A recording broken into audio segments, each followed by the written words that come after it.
તો મને ખબર પડી ગયા. બીજું શું લેવાનું છે? બસ એની અંદર તજનો પાવડર લઈએ છીએ અને એપલ જ્યુસ લઈએ છીએ. એટલે એમાં ક્યાંય ખાંડ નથી કે માવો નથી, ઘી નથી, કશું જ નથી. મીઠાઈ બનાવીએ છીએ છતાં મીઠાઈમાં અમુક જે કોમન ઇન્ગ્રેડિયન્ટ્સ હોય એ યુઝ નથી કરતા. કંઈક અનયુઝ્યુઅલ મીઠાઈ બનાવીએ છીએ કારણ કે આપણે સાત્વિકતા લેવી છે. એટલે સાત્વિકતા તો ખરી જ. શ્રાવણ મહિનો છે એટલે મોટાભાગે મીઠાઈઓ બનાવવામાં ઘણી બધી વાર લાગતી હોય છે, પણ સામગ્રી જોઈને એવું લાગે છે કે સામગ્રી પણ ઘણી ઓછી છે. કેટલો સમય લાગે છે આ બનાવતા? લગભગ 15 મિનિટ અને ખૂબ ઈઝી છે. તો બસ શરૂ કરીએ. એક મોટું સફરજન છે જેને છાલ સાથે ઝીણું ઝીણું સમારી લીધું છે. અચ્છા, એકદમ બારીક સમારી છે. 150 ગ્રામ ખજૂર એ પણ ઝીણી ઝીણી સમારી લીધી છે. અને એક એપલનો જ્યુસ. અચ્છા, આ જ્યુસ જે રેડી મળે છે એ ઉપયોગ કરીએ છીએ કે બનાવીને લઈએ છીએ? ના, એની અંદર શુગર આવે એટલે આપણે એ અવોઇડ કરીએ છીએ. અને એપલ ને ઝીણું ઝીણું સમારી મિક્સરમાં થોડુંક પાણી નાખી અને એને ચર્ન કરી લીધું છે છાલ સાથે જ, એટલે એનો કલર થોડો શ્યામ છે. રાઈટ. ખાંડનો ઉપયોગ નથી કરતા આમાં, તો ખજૂરની જે મીઠાશ છે એ જ મીઠાશથી આખી વાનગીમાં ગળપણ આવશે? હા, ખજૂર અને સફરજન ખટ મીઠું લેવાનું છે. એટલે આ જે બોલ તૈયાર થશે એ થોડા ખટ મીઠા થશે અને એટલી ખજૂરની મીઠાશથી એના જ બાઇન્ડિંગથી બોલ વળશે. ઓકે.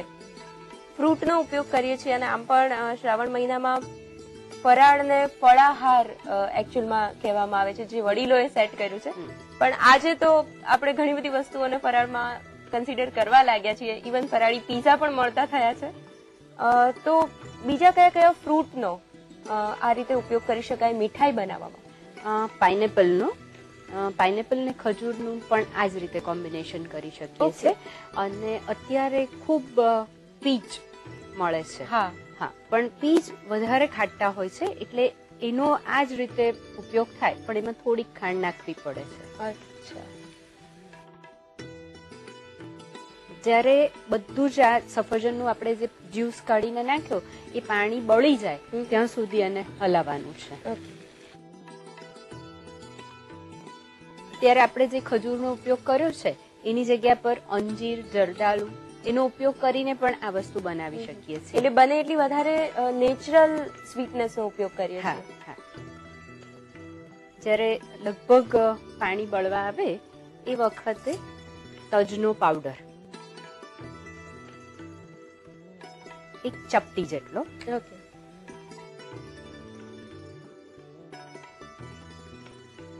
ખજૂર અને સફરજન બંને વસ્તુ એવી છે કે એની સાથે તજનું કોમ્બિનેશન બહુ સરસ જાય છે. ખજૂરનો જે માવો થશે એ બાઇન્ડિંગનું કામ કરશે, એટલે એના હિસાબે આપણે બોલ વાળી શકીશું. બરાબર. ડીશમાં કાઢી લઈએ.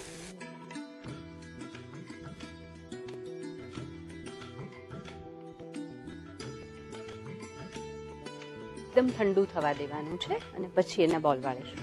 રાઈટ. એપલ ખજૂરનું મિશ્રણ ઠંડુ થઈ ગયું છે, હવે એના બોલ વાળી લઈએ. સેજ ઘી વાળો હાથ કરવાનો છે.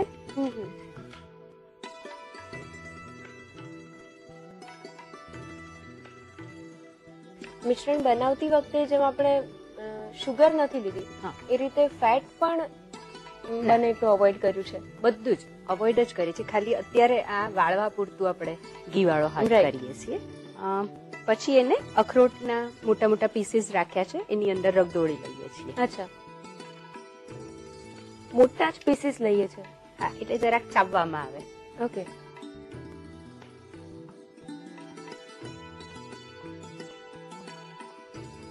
બોલ્સનો જે લુક, જે કલર આવે છે એની પરથી એ કોઈ રેગ્યુલર ખવાતી માવા અને શુગર વાળી જ સ્વીટ હોય ને એવો આઈડિયા આવે છે. હા, આની અંદર એટલે આપણે વધારે કંઈક એડિશનલ એડ કરવું હોય એટલે રીચ બનાવવું છે અથવા તો થોડોક વખત વધારે સાચવવું છે, તો આની અંદર માવો એડ કરી શકીએ. બરાબર. દૂધનો પાવડર પણ એડ કરી શકીએ.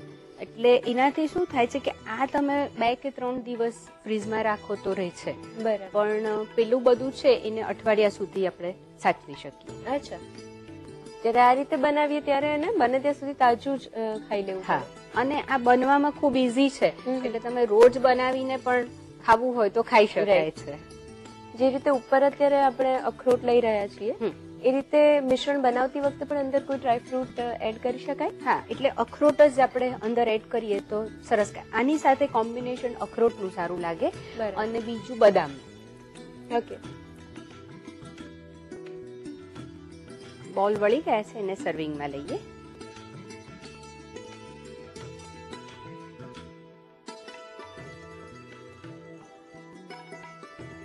તૈયાર છે ફરાળમાં ખાઈ શકાય તેવા એપલ અને ડેટના બોલ. અને પ્લેટનું ગાર્નિશિંગ પણ એપલ થી કર્યું છે. હા, એકદમ નાની નાની પતલી સ્લાઇસ કરીને ખાલી ગોઠવી દીધી છે.